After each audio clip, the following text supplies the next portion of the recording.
gannaaf caalu olii daa'imatu baganna dhaabu isa yoomiif laatte obsaan alatti.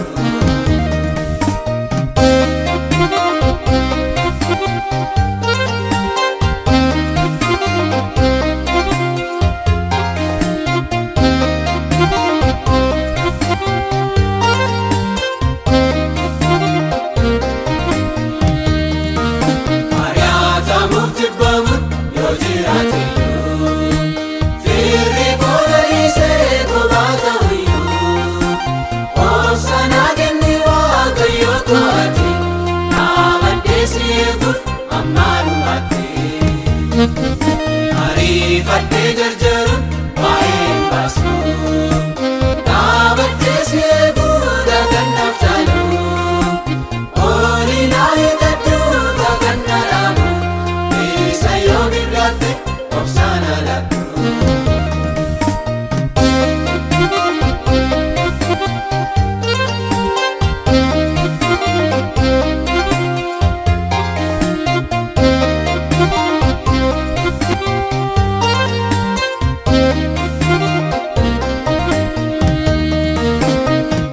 Jarjaraan fanko ayyaari fataa wanta darbuuf jedhee abdiina kutaa aadaa gooftaa koo ati na yaadadhu amma dhumaatti obsuuf ayyaanaan aladhu. Ariifattee jarjaruun waa'een baasu dhaabattee seeguudha gannaaf caalu olii daa'imatu baganna dhaabu isa yoomiif laatte obsaan alatti.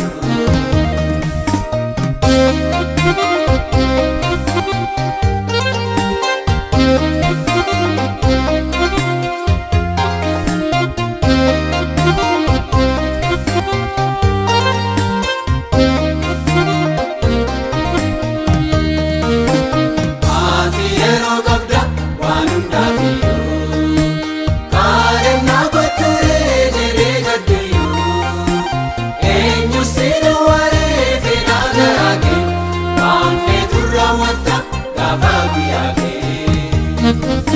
Ariifattee jarjaruun waa'een baasu dhaabattee seeguudha gannaaf caalu olii daa'imatu baganna dhaabu isa yoomiif laatte obsaan alatti.